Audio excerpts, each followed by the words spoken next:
Hello, everyone, and welcome to my garden. My name is Chris, and I've always wanted to have my own garden that I can do anything with. I love nature, and I don't mind a little outdoor adventure. So once I got a house, I was excited to landscape the backyard. My small backyard orchard slowly turned into a food forest. I have over 60 plus fruit trees and shrubs. I don't have a lot of space, so I'm more of a fruit growing kind of guy because it's a sweet treat that is hard to get that same fresh flavor in the supermarket. I started the garden a year ago and planted some stuff about 6 months ago. It's in the middle of June right now. Everything is doing pretty good for the most part. I haven't had any major issues or anything. I binge watched a lot of YouTube videos on how to garden and followed the tips, and that helped my confidence in gardening tremendously. I wanted to show a tour of the food forest in all its beauty right now in the middle of the growing season, the crazy progress it's made so far, and hopefully inspire somebody else to give it a try. The hummingbirds are enjoying things as well.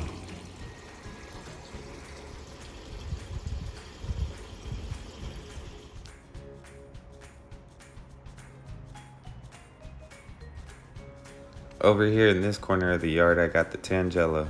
It's a cross between a tangerine and a grapefruit. I planted this at the beginning of the year, and there's already small fruit popping out. Can't wait to try them. This one's the Nagami kumquat. I got to sample a piece of fruit because it had one on it when I first bought it. It's starting to flower, so I know I'm gonna get a pretty good harvest at the end of the year. So I'm looking forward to that. This one's the clementine mandarin, which is the cuties or the halos in the store. The little small ones that are easy to peel, and my kids love them, and I like them too. I've had it in the ground for over a year now. It stayed relatively small. It hasn't taken off like my lemons and limes have. Now this one here is my star grower. It's growing over the fence about 7 feet high right now. It's the Eureka lemon. It hasn't flowered or got any fruit yet. I think it's dedicated all that energy to growing the leaves. Every time I prune this tree up to keep it in line, it smells like lemon juice. It smells really good. And behind that, we got the Burrs lime, also known as Persian lime or Tahitian lime. It's one of the most popular limes, so I went for that because we use a lot of limes in this family. This one's a little bit thorny. It's poked me a few times. I'm really pleased with the amount of growth that it's had. So that finishes up the 5-in-1 citrus hedge. I plan to prune them up and kind of keep them about the same height, and just have a whole row along the back fence of different kind of citrus plants with different kind of fruits.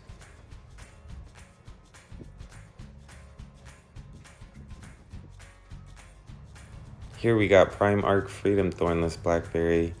It gets about 6 foot, and it had a couple of tall growing vines already when I first bought it with some blackberries. It tasted really good, so it's a perfect addition to squeeze in there next to the citrus. And here's my favorite pear, Bartlett pear. I wanted to put a tree over in the corner that I can let grow kind of big. It has mostly up and down vertical growth on the branches. It's even given me a few pears already, but the wind ends up knocking them down.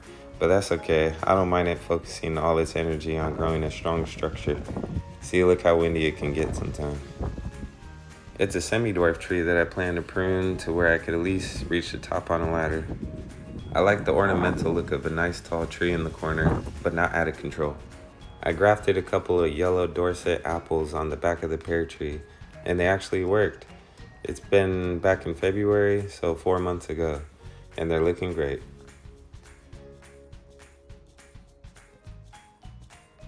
To the left of that, I got my pots and trellises, which contain my blueberries, blackberries, and raspberry plants. Here's the pink lemonade blueberry. It got a ton of flowers earlier in the spring, but it didn't really produce any blueberries. I think I might have to try hand pollination next time. And next to that is the blackberry satin. It's producing quite a few blackberries, but not big and juicy ones like my other blackberries. The vines on this one grow long and skinny. I have to guide them everywhere. I even wrapped it around the trellis like a pretzel. Good thing there's a lot of spots where I could tie the branches and the vines to, like these lights and trellises. Here's my wind chime for a little bit of sounds in the garden. And here's my Hass avocado. I've had it in the ground for about a year, and surprisingly it's done pretty good. I just give it a little bit of extra water sometimes.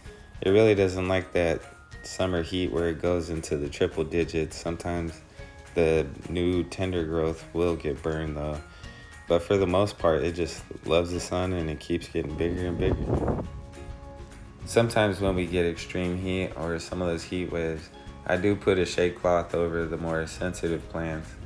And it works pretty well because they grow without getting any of that burned leaves.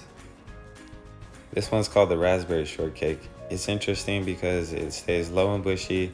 It only gets 2 to 3 feet tall. I thought it fits perfectly between the pots and the trees over here.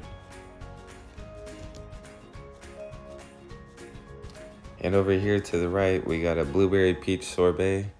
It got a lot of flowers during spring, but not a lot of them turn into blueberries. So I think I'm gonna have to try hand pollination.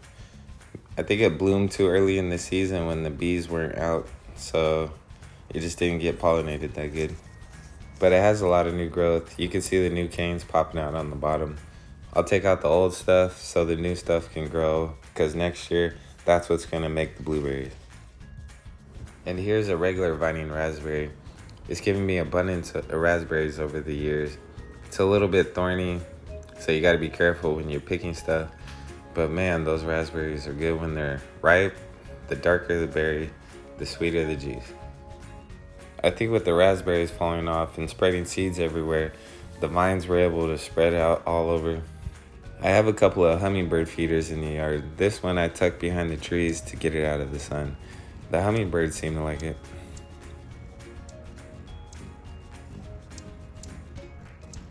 And below that is a baby cakes blackberry bush. It only gets about 2 feet tall, so it's the perfect addition right here below these trees.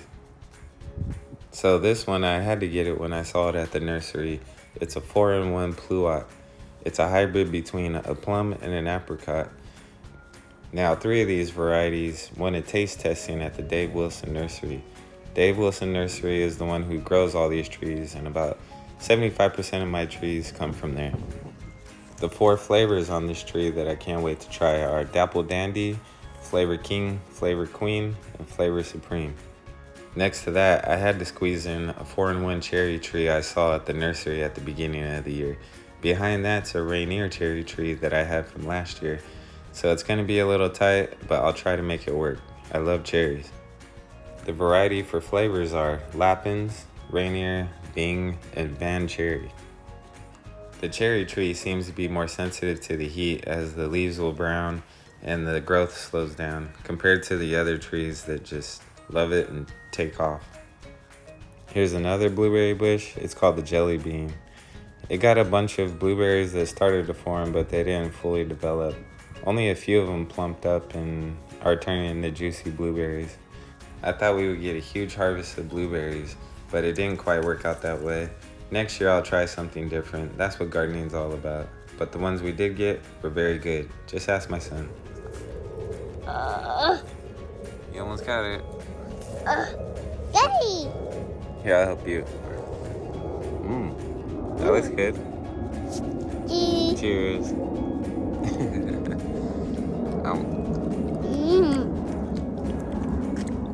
Good? Yours must have been sour though, wasn't it? This one, I'm not sure what kind of blackberry variety it is, but it's got a lot of leafy growth and it's gotten a lot of juicy blackberries already. We've picked about 60% of it already, so this is just leftovers, what's on here. Out of all my berry plants, this one's giving me the biggest harvest so far.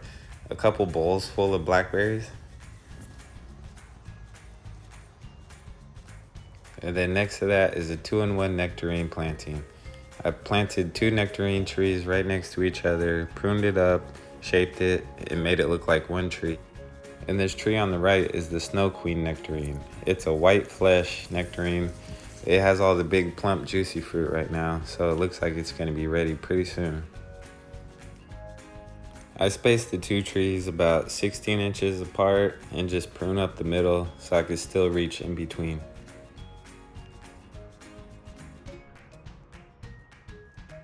Now this nectarine tree on the left, this one's called the Panamint nectarine. It's a yellow flesh nectarine that's gonna complement the white one next to it perfectly. It's a later variety than the Snow Queen, so the fruit's still small and green, but that's what you want. You want your harvest time staggered out so you don't just get one harvest all at once. Now, both of these trees are called patio super dwarfs, so they don't get much taller than 6 or 7 feet. Otherwise, I'd have nectarine trees probably taking over my whole yard. I've had to prune it a couple times already. Definitely got to keep up with that, otherwise it might get out of control. And if you start to go behind here, you will see more blueberry bushes. Now these blueberry bushes, I got them from Home Depot, so they didn't really have a name. I think it's called Blu-ray, but they've actually produced the biggest, most developed blueberries for me so far. But that's why I have a lot of different varieties. See which ones work, which ones don't, and next year just change out the ones that didn't really produce for me.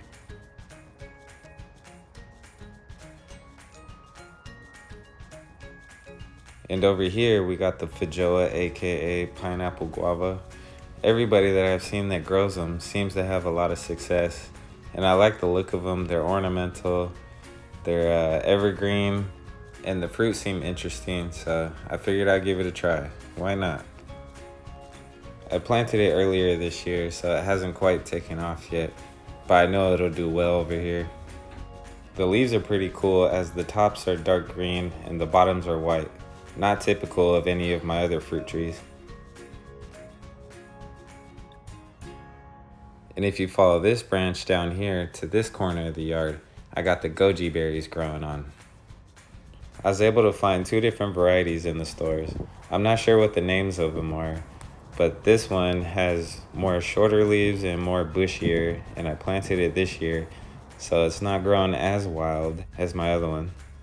It does have a lot of good looking new growth on it though, as you can see.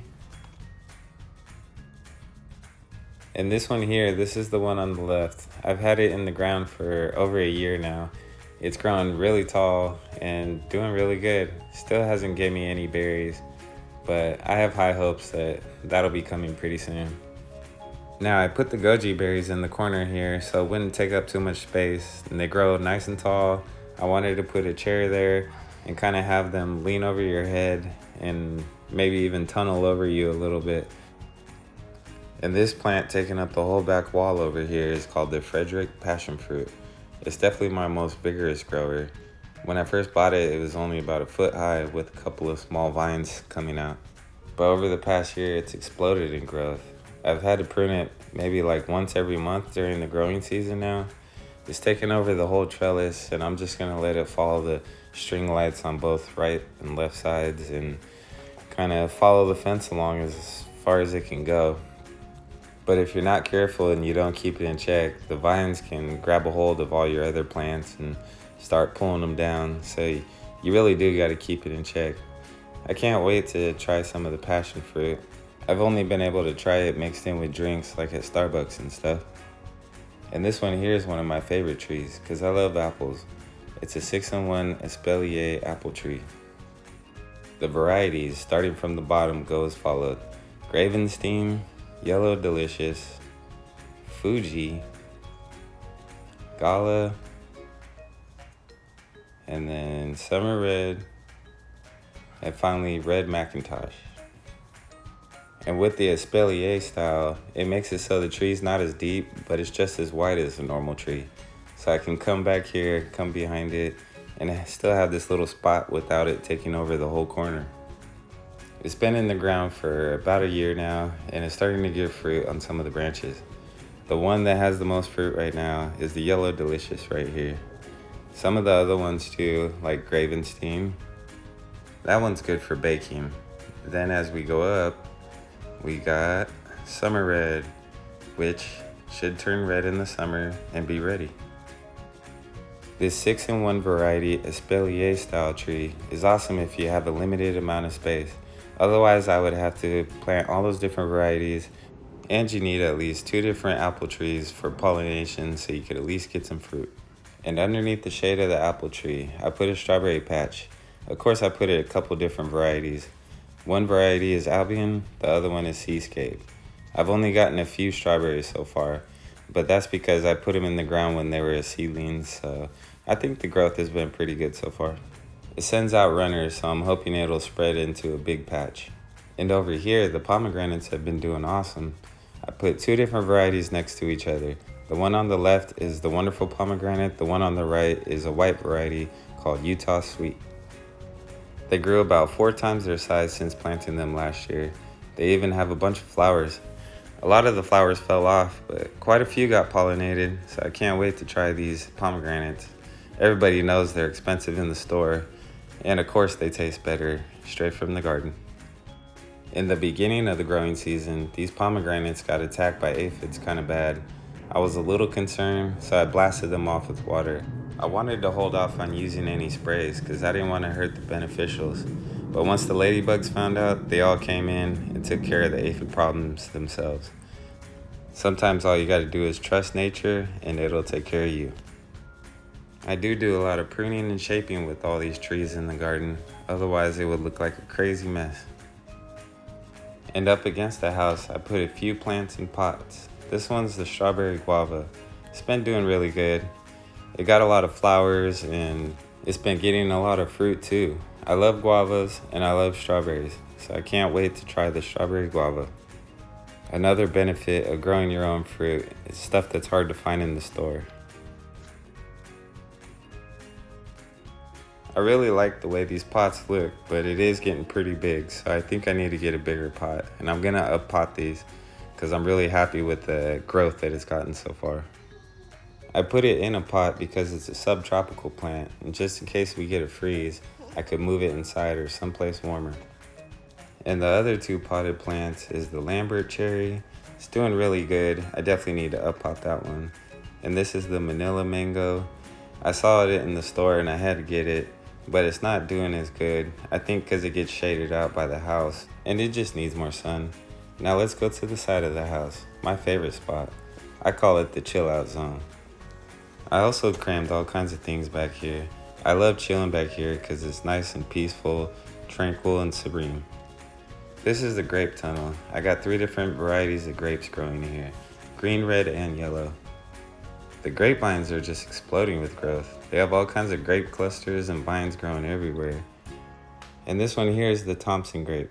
It has more oblong grapes than the grape clusters. It's growing all over the place and clusters all over, dangling. That's what I was hoping for when I first planted it, was to walk through the tunnel and just everywhere you look, there's all kinds of grapes. And when they're ripe, they're gonna all turn different colors. It's gonna be awesome. This is a first year's harvest, so I don't expect the grapes to be big and plump, but I do hope that they turn out sweet, and no matter what size they are, just that they have good flavor. And here's some of the flame seedless grapes. They're more of a round, circular kind of grape, and they're gonna turn red. In one of the containers, I threw a kiwi vine in there. It was a male and female combination, so I just put it in there because this is where all the vines are gonna go, and I thought it would just find its way in there nice. And so far it has. Just every time we get a heat wave, it ends up losing the leaves and dying back a little bit, taking a little bit to recover. But now I'm gonna put some shade cloth over it and see what happens. I'm sure it'll do a lot better. I know it's gonna take a little extra effort and care to try to grow a kiwi. Everybody else I saw on YouTube, they struggled a little bit. But that's the part of gardening, and the fun of it is to try new things, and if it doesn't work, you could just take it out, replace it, try something else. And this grape to the right of that, it's called a golden chalice grape. I'm assuming it's a yellow golden grape because it has the name golden in the name. So we'll see what color it is, but it'd be really cool if it turns out to be yellow, because then I'll have yellow, red, and green grapes.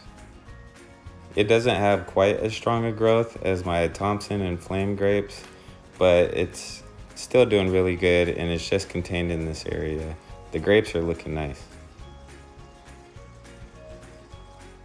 And then back behind the grapes, I put in a Snowbank white blackberry. When I saw it, I had to try it because I've never tried white blackberries in the store.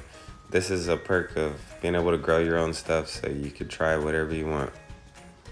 Wherever I had an extra gap or extra little space, I tried to throw in a vine or a small plant. And this one seemed interesting. It's called a Jewel Black Raspberry. Again, something I've never tried before that I can't wait to try. It's growing like wildfire and it has really sharp thorns, so you gotta handle it with gloves. It already made me bleed a few times, but I hope it's worth it.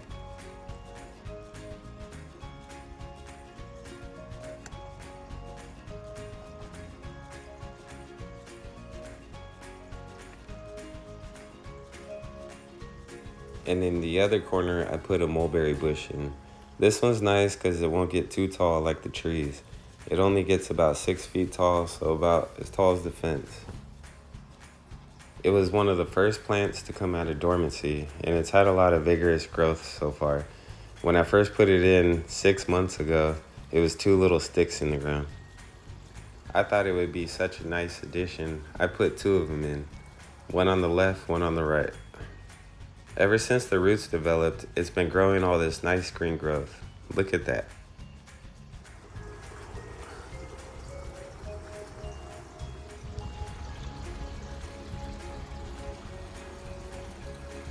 And then to the left of that, I tried to put in all ornamental plants so I could look at all the nice flowers while I'm chilling on the back patio.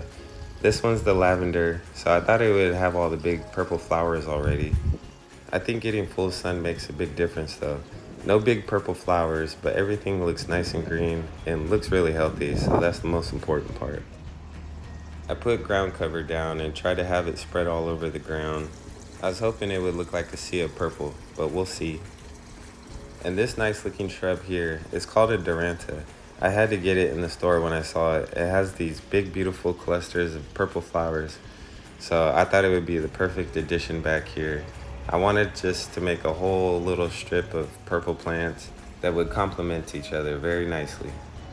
And I think so far so good.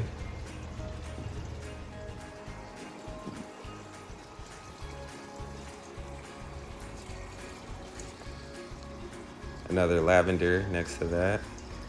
And then in the corner over here, we have a weeping Santa Rosa plum. I wanted to put a nice big tall tree that would just shade this area.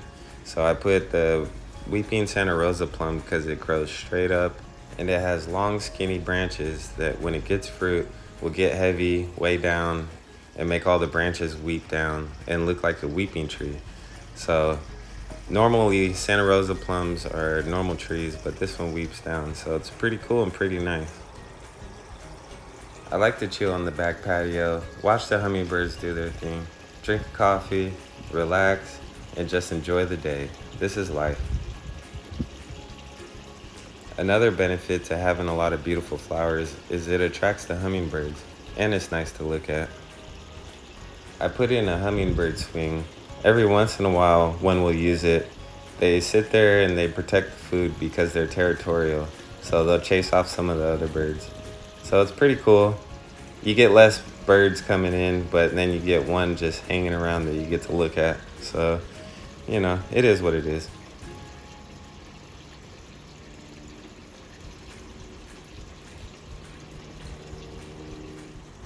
And if you look over from the hummingbird feeder here, I put a barrel of flowers. I wanted to fill it with perennials that would come back with flowers from year to year and hopefully fill it out and get bigger. I knew it would add a lot to this beautiful landscape back here. It's filling out nicely, but I know I'll have to replace the flowers from time to time just to keep it looking update and new. The hummingbirds seem to like these ones. I see them sticking their beaks in them all the time and flying around. And of course I had to finish it off with I want to say bougainvillea. I've seen this one on different kind of nice looking landscapes. And I really like the pink flowers and how it branches off everywhere. I wanted it to reach up and hang over the fence since the other side is the street. And it would have pink flowers everywhere and look nice on this side and the other side of the fence. And it's doing an awesome job at achieving that goal. Just look at it branching out everywhere and going crazy. It's gotten about 4 times in size since I put it in the ground last year. It's far exceeded my expectations in growth, along with everything else back here. I love coming back here and just relaxing any chance I can get. That's why we call it the Chill Out Zone. Well, thanks for watching the video. I hope you enjoyed it. And I'll leave you with these videos of what it's like to be back here.